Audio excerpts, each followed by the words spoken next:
Hi, listeners. Before we begin, we just want to acknowledge that this episode was recorded prior to the outbreak of COVID-19 in Canada. As you well know, this virus has had a dramatic effect on Canadians' ability to go to work and access training and education, among so many other things. The conversations and opinions you will be hearing do not address COVID-related challenges specifically, but are meant to provide instructive insights into how we can better prepare for the future of work more broadly. We hope you enjoy this episode.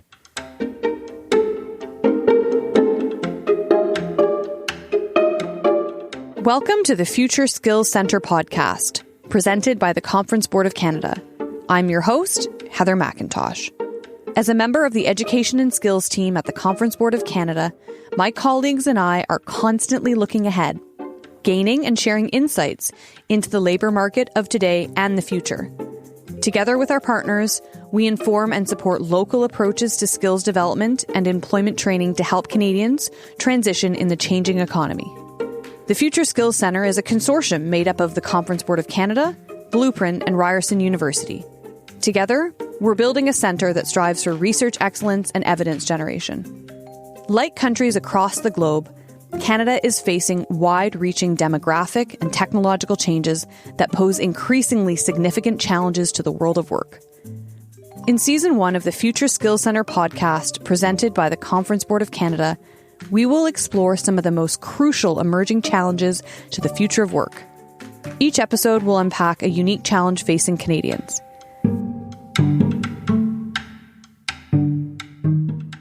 The most in-demand skills for today's and tomorrow's labour market aren't technical. They're social and emotional. Academic research and industry surveys on skills needs indicate that social and emotional skills, or SES, which are often referred to as human skills or soft skills, are critical for employability and career success. I'm talking about skills like good communication, resilience, and problem solving, to name a few. But are Canada's education and training systems doing enough to prepare students for work? The answer seems to be no. More and more, employers require new hires who not only have specialized knowledge and technical skills, but who can also communicate their knowledge, work well with others, and show strong emotional intelligence in a professional setting. The qualifications included in job listings across industries have begun to look increasingly similar, seeking people that work effectively in teams, demonstrate leadership, think critically, and adapt to changing and ambiguous circumstances. And yet, when employers and hiring managers are asked to reflect on the skill sets of new hires, they repeatedly identify gaps, particularly regarding social and emotional skills. So, as evidence continues to mount on the importance of social and emotional skills in the future of work, in this episode we try to unpack questions like, what exactly are social and emotional skills? Why are they needed, and why are we behind? What are our primary and post-secondary systems doing to prepare future employees, and how do we ensure Canadians can keep up with changing demands throughout their careers?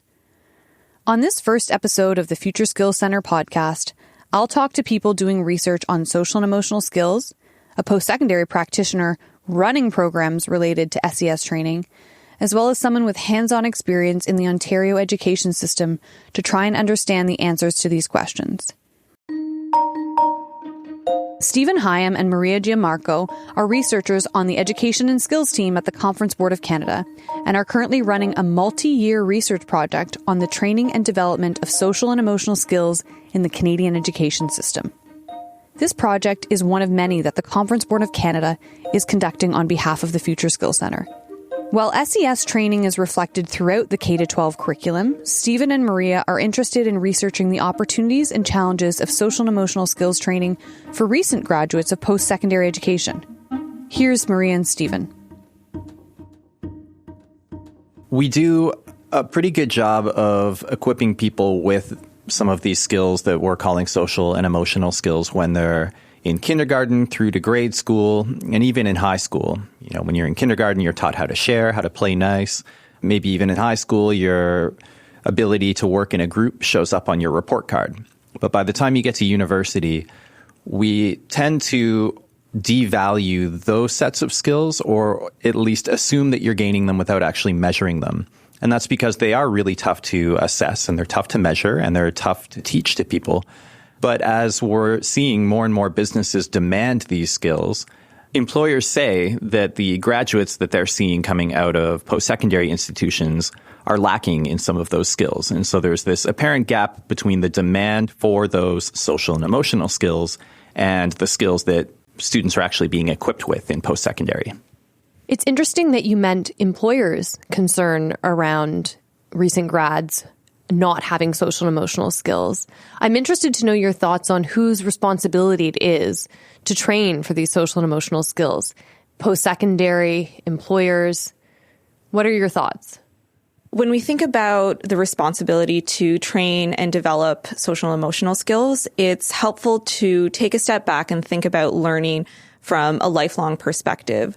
So as humans, we have the capacity to learn and to develop new skills throughout our lives. Traditionally, a lot of the research that's focused on social and emotional skills development and training has focused on childhood, right? There's this old school notion that our brains are going through rapid development throughout our childhood, and then they sort of peter off as we become young adults. But the reality is that our brains remain plastic throughout our lives, and we have the capacity to learn new skills, and we go through different developmental phases throughout our lives, in adolescence, in young adulthood, and even through to older age. And so we're almost doing a disservice to ourselves by forgetting about this capacity or dismissing this capacity throughout post-secondary training and into the workforce as well. So what I'm understanding is that it really is about employers and post-secondary working together, as well as acknowledging that lifelong learning for social and emotional skills is part of human development.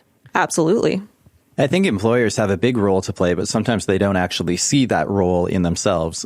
When you hear an employer saying that graduates don't have good teamwork skills, it's like, well, give them an assignment at work that will put them in a team and give them that opportunity.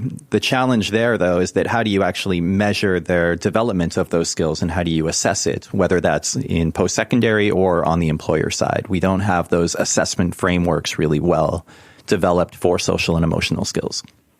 Steve, that's fascinating. Why are you guys interested in studying this topic?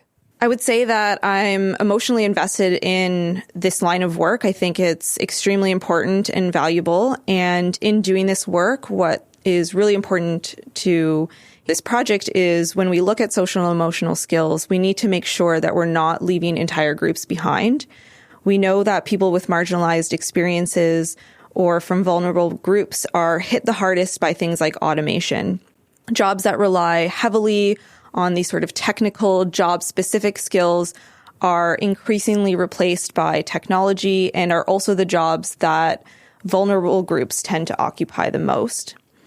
And these groups also have the most difficulty accessing training and resources to develop their social and emotional skills for structural reasons. And these are big, important pieces of the puzzle that we need to address. What about you, Steve? For me, it's just pure self-interest, and I want to make sure that I remain relevant before I'm replaced by an algorithm. So, Steve, are robots going to take all of our jobs? Well, this quote from Yogi Berra comes to mind, where he said, "It's tough to make predictions, especially about the future." And I think that's especially true when you start talking about robotics and AI and other disruptive technologies, because, of course, the further out you try and forecast, the more variables come into play and the harder it is to actually say what's going to happen. The only thing we really know for sure is that we're already seeing that there's more and more demand for social and emotional skills. And the better we can develop and assess those skills, the better positioned we'll be for the future. To tackle this challenge, I spoke with Paul Brinkhurst, the innovations developer at Futureworx.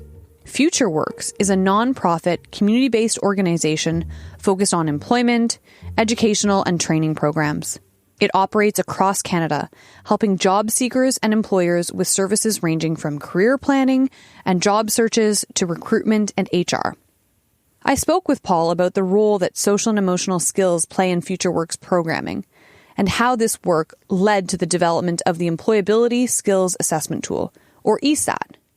The tool provides a framework and assessment methodology for the development of employability skills they've identified as most important to the Canadian labour market. So what is the importance of social and emotional skills?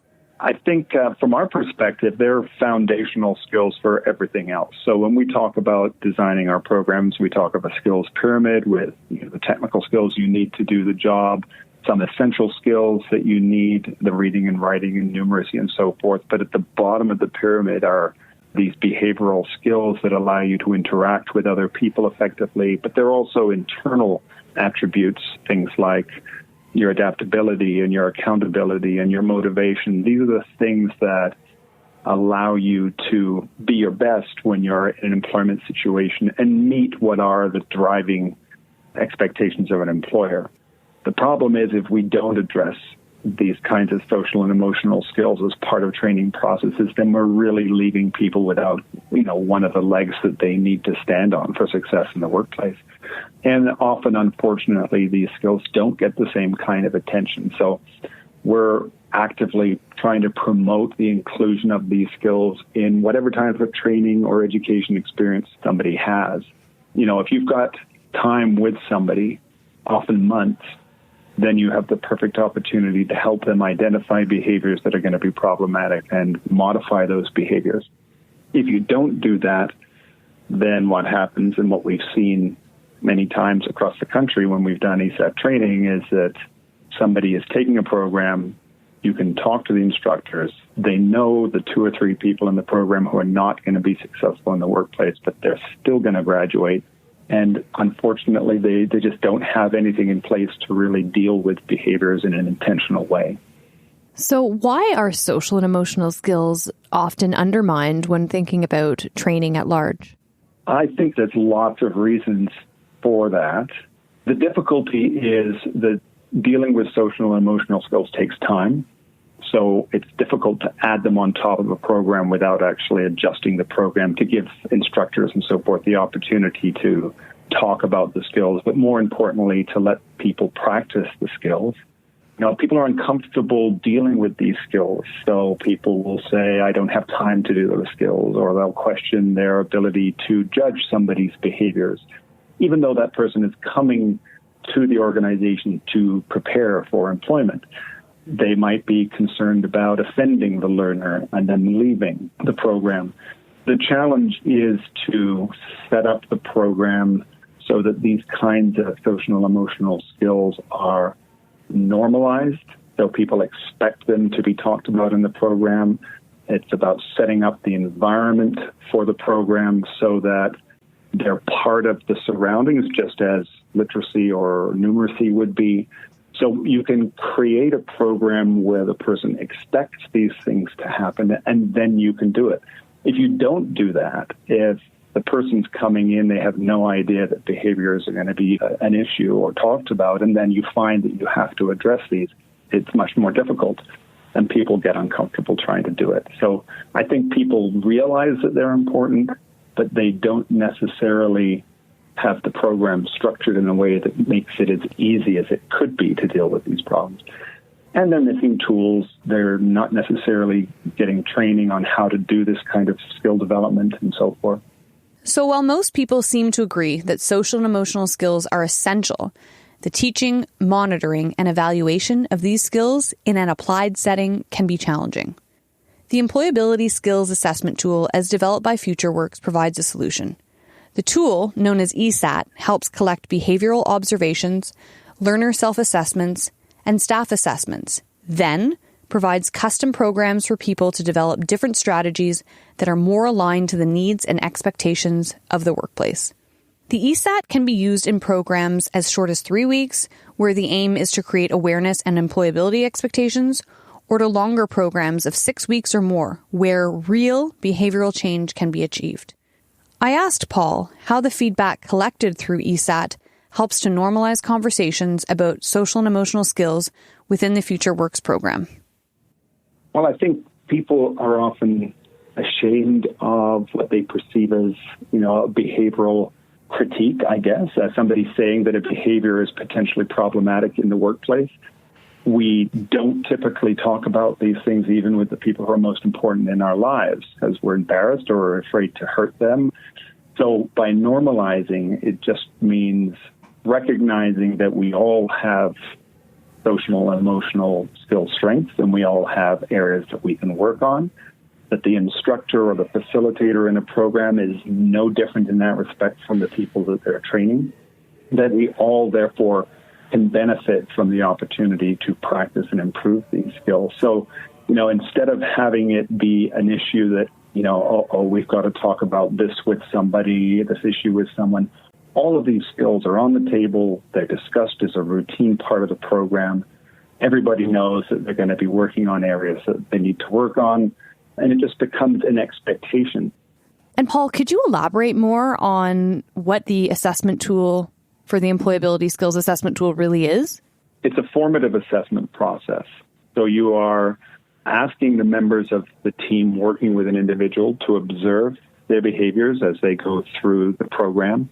They're noting these behaviors. Those observations are recorded in the system so that a case manager can identify patterns of behavior and triggers. Those observations are also critically important because they're the basis for the assessment. So when it comes time to actually do the staff assessment, individual members of the team are asked to score the person or each skill based on their observations and based on the behavioral expectations that are defined. And essentially what they're doing is assessing what is the risk of a behavioral issue arising for that person in that skill area that would be of concern to an employer. So each individual person is going to do that staff assessment, and then they're going to come together and they're going to look at the scores and the spread of scores and identify whether there's any biases. They're going to identify if there are outliers. And those outliers are really important because those could be specific behaviors that could get the person into trouble. So what you're trying to do here in the staff assessment process is manage the subjectivity of the assessments. They are, by their very nature, subjective, and you're not going to get away from that. But you can use the different opinions that you see to better understand what's happening for that particular learner. And then when you compare that final consensus with what the learner is saying they think their scores are, then you have a very interesting opportunity to compare the two scores, right? The areas where you get the person significantly over-scoring themselves, they think they're wonderful, and the team is suggesting there are problems. You have an opportunity there to explore how an employer is going to view that behavior, to use your observations to back that up. But likewise, if the learner is significantly underscoring themselves, you can use the same process to help bolster their awareness of how their behaviors actually may be better than they think they are in terms of what an employer is looking for. Paul, in your opinion, is automation and technological disruption changing the demand for social-emotional skills? Yeah, I think it's pretty clear that it is. Looking ahead, we can see a world where more and more tasks are automated, whether it's truck driving or waiting tables, wherever technology can do a job. I think it's likely an effort will be made to make that a reality. So the work that remains may be work that humans are more uniquely adapted to do, and the skills we need will tilt towards, what the Royal Bank is calling human skills. So I think social and emotional skills will become increasingly important. They'll be critical in much higher number of jobs, and not having strong social and emotional skills could be a more significant impediment in the future.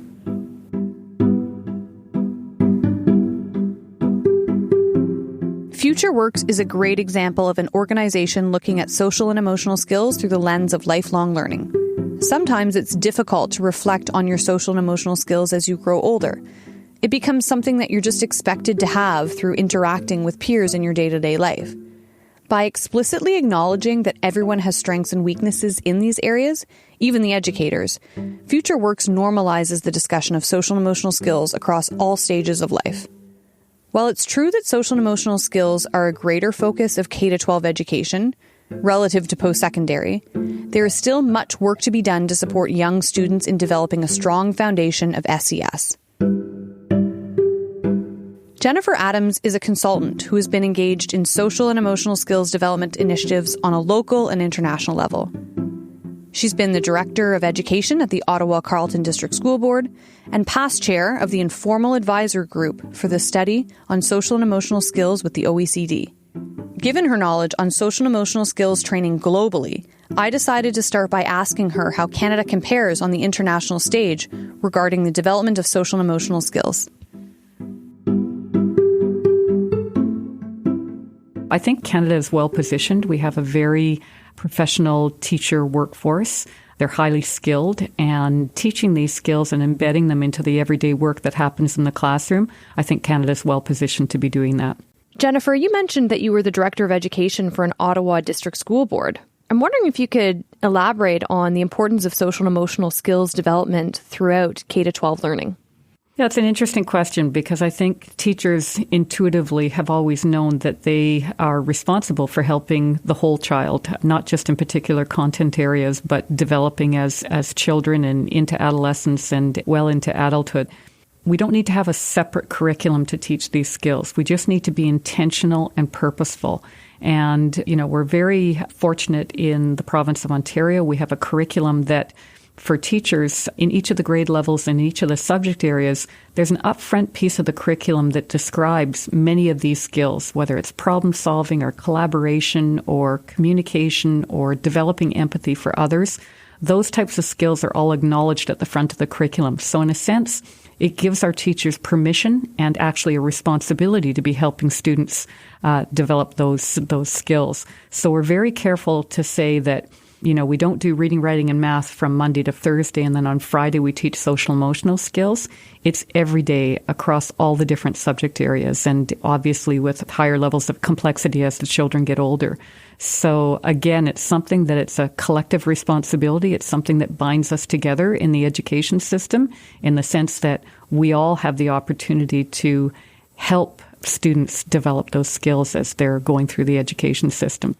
Jennifer, can you tell me more about your thoughts on the role of employers in social and emotional skills development?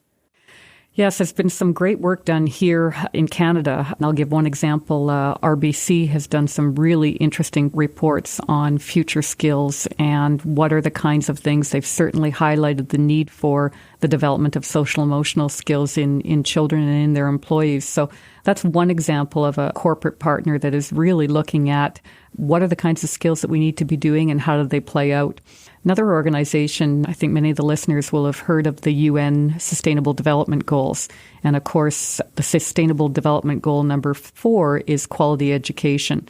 And there are networks, both post-secondary networks in Canada and business networks that are talking about how can we solve the problems, those 17 goals that are saying these are the big challenges that need to be faced by 2030. And probably more importantly, if these are the big challenges, what are the skills that will be needed to be able to solve these big challenges? And if they have the skills to solve those big challenges, they'll be able to solve the everyday small challenges that individuals face in their personal lives and in their business lives and in their community lives. I love your thoughts on the influence of technological disruption on the demand of social and emotional skills in the workforce.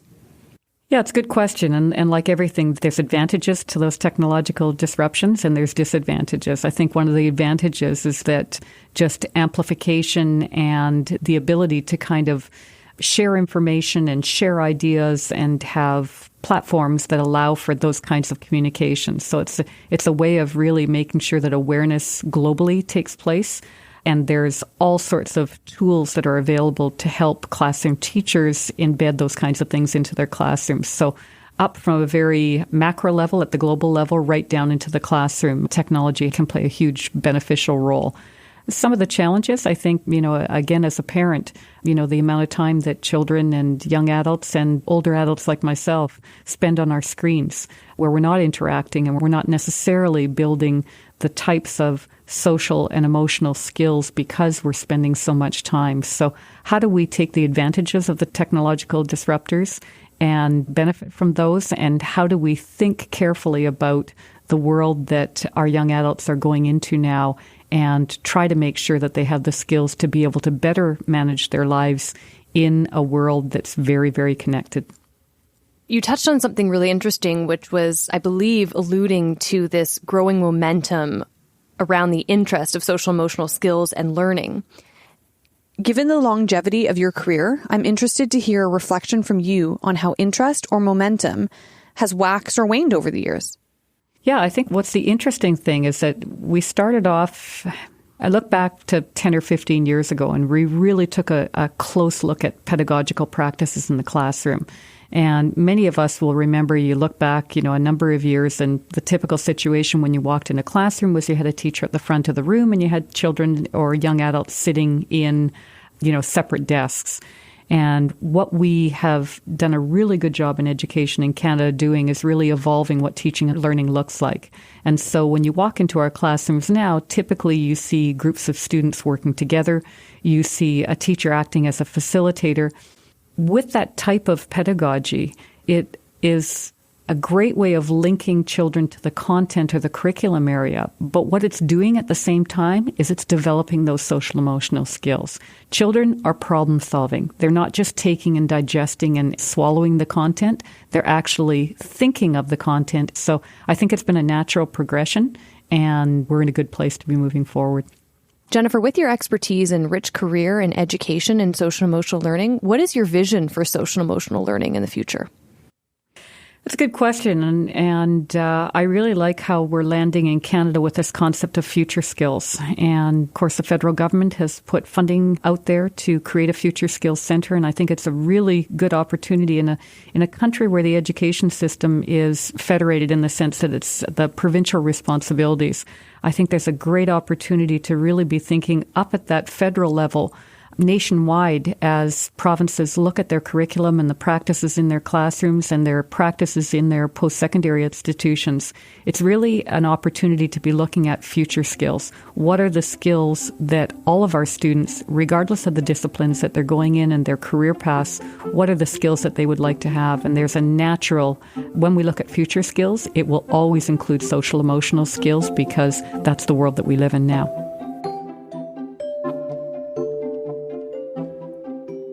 A little-known Greek philosopher once said that the only constant in life is change. 2,500 years later, nothing has changed. But with such rapid technological, economic, and demographic shifts occurring in Canada today and in the days to come, it can be comforting to think that our most future-proof and important skills will be our social and emotional skills, our ability to communicate and cooperate with one another. This and more is discussed in a recent paper published by the Conference Board of Canada about social and emotional skills titled, "The Future is Social and Emotional, Evolving Skills Needs in the 21st Century." This paper is a part of a series of outputs related to the Future Skills Centre research project on social and emotional skills that Stephen and Maria were talking about earlier in the episode, which you can access free of charge at conferenceboard.ca/the Future Skills Centre. One key finding of the paper is that as we learn more and more about the role of social and emotional skills in the future of work, it has become increasingly apparent that we need to consider the unique needs of vulnerable individuals and groups who are typically left behind in the labor market. The growing demand for social and emotional skills could exacerbate existing social inequalities, since vulnerable groups tend to face the most systemic barriers to accessing the types of training, resources, and other opportunities that cultivate SES, improve labor market participation, and lead to career success. Given the unique disadvantages faced by vulnerable groups when it comes to SES, we have to be careful in our evaluation and perspectives. We must ensure that our language and treatment of SES does not further marginalize already vulnerable groups. That's why the next episode of the Future Skills Centre podcast will be about the incorporation of vulnerable groups into the Canadian labour market. I'll be speaking to a number of experts about our current understandings of the problems and the possible future solutions to making Canada a more diverse and inclusive economy. Until then, if you're enjoying the podcast, why not share it with a friend or colleague who would enjoy it too?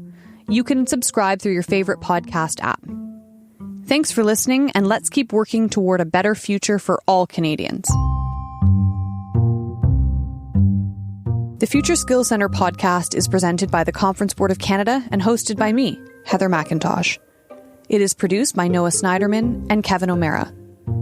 At the Conference Board of Canada, we master complexity through our trusted research and unparalleled connections.